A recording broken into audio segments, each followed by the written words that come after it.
नमस्कार दोस्तों, मैं अरुण चौहान स्वागत करता हूं आपका आपके YouTube चैनल देसी अकेडमी फॉर सिविल सर्विस में। इस समय हम भारत के नदी तंत्रों के बारे में पढ़ रहे हैं और भारत के नदी तंत्रों में से एक सिंधु नदी तंत्र के बारे में हम आपको पिछले वीडियो में बता चुके हैं। आज की वीडियो में हम गंगा नदी तंत्र के बारे में पढ़ेंगे। तो चलिए देर न करते हुए शुरू करते हैं आज का टॉपिक गंगा नदी तंत्र यानी Ganga river system. Ganga river system की सबसे इंपॉर्टेंट रिवर जो है वह गंगा रिवर है। गंगा रिवर भारत की सबसे महत्वपूर्ण नदी है और भारत की सबसे महत्वपूर्ण नदी होने के साथ साथ यह भारत की सबसे लंबी नदी भी है। भारत के ड्रेनेज सिस्टम के हिसाब से भी भारत की सबसे लंबी नदी सबसे बड़ी नदी जो है वह गंगा नदी ही है। यूँ तो गंगा नदी का धार्मिक महत्व है, लेकिन धार्मिक महत्व होने के साथ साथ इसका आर्थिक, सामाजिक, सांस्कृतिक और आध्यात्मिक महत्व भी है। गंगा नदी कोई एक नदी नहीं है। गंगा नदी अगर आप इस बोर्ड पर देखेंगे तो आपको पता चलेगा कि गंगा नदी कोई एक नदी नहीं है, बल्कि कई नदियों के मिलने के बाद में गंगा नदी का निर्माण हुआ है। अगर शॉर्ट में कहा जाए तो भागीरथी और अलकनंदा नदी के मिलने के बाद में ही गंगा नदी का निर्माण होता है, लेकिन इससे पहले भी कई सारी नदियां मिलती है इसमें। तो पढ़ते हैं एक एक नदी के बारे में। तो सबसे पहले हम पढ़ते हैं किसके बारे में, अलकनंदा नदी के बारे में। ये है अलकनंदा नदी। अलकनंदा नदी भी कोई एक नदी नहीं है, बल्कि यह दो जलधाराओं के संगम से इसका निर्माण होता है। इसकी उत्पत्ति जो है वो दो जलधाराओं के निर्माण मिलने से होती है, और वो दो जलधाराएं कौन सी, विष्णु गंगा और धौली गंगा। विष्णु गंगा जो है वह उत्तराखंड के सतोपा बद्रीनाथ के पास स्थित सतोपत ग्लेशियर से निकलती है, और वहीं धौली गंगा जो है वह कामेद ग्लेशियर से निकलती है।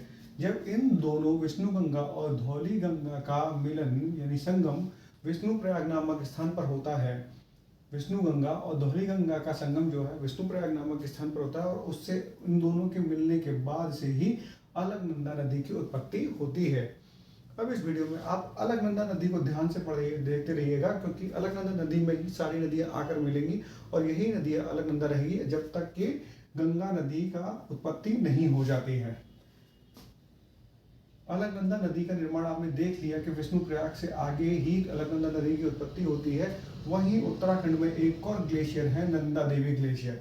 नंदा देवी ग्लेशियर से एक नदी निकलती है जिसका नाम है नंदाकिनी नदी। नंदाकिनी नदी किसमें, अलकनंदा नदी में आकर मिल जाती है, और उस स्थान का नाम है नंद प्रयाग। नंद प्रयाग, यहाँ पर आप 5 प्रयाग देखेंगे, विष्णु प्रयाग, नंद प्रयाग, कर्ण प्रयाग, रुद्र प्रयाग और देव प्रयाग। इनसे सवाल पूछे गए हैं तो इनको भी हम आपको बताएंगे। नंदाकिनी नदी जो अलकनंदा में आकर मिलती है उस स्थान का नाम है नंद प्रयाग। और इस नंद प्रयाग को मिलने के बाद आगे चल के अलकनंदा नदी ही चलती रहती है, आगे अलकनंदा नदी ही चलेगी। उत्तराखंड में नंदा देवी के अतिरिक्त एक अन्य ग्लेशियर है। ग्लेशियर टॉपिक से भी ये बहुत इंपॉर्टेंट है, क्योंकि ग्लेशियर से याद कर लीजिए, अगर पूछा जाए कि कामेद ग्लेशियर कहाँ पर है तो पता चल जाएगा आपको उत्तराखंड में है। पिंडारी ग्लेशियर से एक नदी निकलती है जिसका नाम है पिंडार नदी। पिंडारी ग्लेशियर से एक नदी निकलती है जिसका नाम है पिंडार नदी, और यह अलकनंदा नदी में कहाँ आकर मिलती है, कर्णप्रयाग में आकर मिलती है। तो इसे यहाँ से एक सवाल पूछा जाता है कि कर्णप्रयाग किन दो नदियों के संगम पर स्थित है। इसकी एक ट्रिक बताएंगे। वैसे तो आपको यहाँ पता चला नहीं, पिंडार नदी और अलकनंदा नदी के संगम पर कर्णप्रयाग स्थित है, और आगे कर्णप्रयाग के आगे भी यह नदी अलकनंदा नदी के नाम से ही जानी जाती है। अगर आप यहाँ देखेंगे, उत्तराखंड के चौराबाड़ी केदारनाथ के पास स्थित चौराबाड़ी ग्लेशियर से एक नदी निकलती है, मंदाकिनी। ये तो थी नंदाकिनी नदी और ये है मंदाकिनी नदी। एक नदी निकलती है जिसका नाम है मंदाकिनी नदी। मंदाकिनी नदी अलकनंदा नदी के साथ जहाँ मिलती है, या जिस पॉइंट पर इनका संगम होता है उस पॉइंट का नाम है रुद्रप्रयाग। रुद्रप्रयाग। मंदाकिनी नदी अलकनंदा नदी से रुद्रप्रयाग नामक स्थान पर मिलती है, और उसके आगे अलकनंदा नदी बहती रहती है। वहीं चौराबाड़ी ग्लेशियर, उत्तराखंड में चौराबाड़ी ग्लेशियर के पास एक गंगोत्री ग्लेशियर और है। गंगोत्री ग्लेशियर है। गंगोत्री ग्लेशियर के गोमुख नामक स्थान से भागीरथी नदी निकलती है। गंगोत्री ग्लेशियर के गोमुख नामक स्थान से भागीरथी नदी निकलती है। यहाँ पर एक सवाल आता है कि पूछा जाता है कि भागीरथी नदी का उद्गम स्थल कौन सा है, गंगोत्री ग्लेशियर या गोमुख ग्लेशियर। अगर ऑप्शन में दोनों ही नाम दिए गए हों, गंगोत्री ग्लेशियर और गोमुख, तो गोमुख हो जाएगा, क्योंकि ग्लेशियर तो बहुत बड़ा है लेकिन इसका एक पर्टिकुलर पॉइंट है जिसका नाम है गोमुख, तो यहाँ से निकलती है।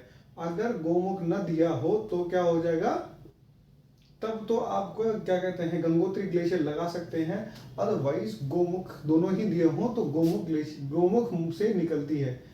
गंगोत्री ग्लेशियर के गोमुख नामक स्थान से भागीरथी नदी निकलती है और यह भागीरथी नदी देवप्रयाग नामक स्थान पर अलकनंदा नदी से जाकर मिल जाती है। अलकनंदा नदी से जाकर मिल जाती है और भागीरथी और अलकनंदा नदी के संगम के बाद ही गंगा नदी का उद्गम होता है या गंगा नदी की उत्पत्ति मानी जाती है। यहीं पर एक खतलिंग ग्लेशियर भी है। खतलिंग ग्लेशियर से एक नदी निकलती है, भीलांगना नदी। एक नदी निकलती है, भीलांगना नदी और भागीरथी नदी का जो संगम होता है वह टिहरी नामक स्थान पर होता है। भागीरथी और भीलांगना नामक नदी का संगम टिहरी नामक स्थान पर होता है और यहीं पर भारत का सबसे ऊंचा टिहरी डैम यानी टिहरी बांध बनाया गया है। तो यहाँ इस तरीके से हमने आपको गंगा नदी की उत्पत्ति के बारे में बताया आपको कि गंगा नदी की उत्पत्ति कैसे होती है। कल गंगा नदी और इसके दूसरे वीडियो में हम आपको गंगा नदी और गंगा नदी की सहायक नदियों के बारे में भी बताएंगे। लेकिन उससे पहले आपको एक ट्रिक बताते हैं कि देवप्रयाग, रुद्रप्रयाग, कर्णप्रयाग, नंदप्रयाग और विष्णुप्रयाग क्या है। यहाँ पर एक बात तो बता दें कि पूछा जाता है कि अलकनंदा नदी की उत्पत्ति कहाँ से होती है। उत्तराखंड में माना जाता है कि अलकनंदा नदी ही विष्णुगंगा का एक रूप है। तो पांचों प्रयागों को याद करनी है, एक ट्रिक देखेंगे। हमने यहाँ पर पांचों प्रयागों को याद करनी एक ट्रिक लिखी है। इसमें आपको ध्यान देना होगा जो फर्स्ट अल्फाबेट है ये प्रयागों को डिनोट करता है। ये फर्स्ट अल्फाबेट प्रयागों को डिनोट करता है, जैसे विष्णु प्रयाग, नंद प्रयाग, कर्ण प्रयाग, रुद्र प्रयाग और देव प्रयाग।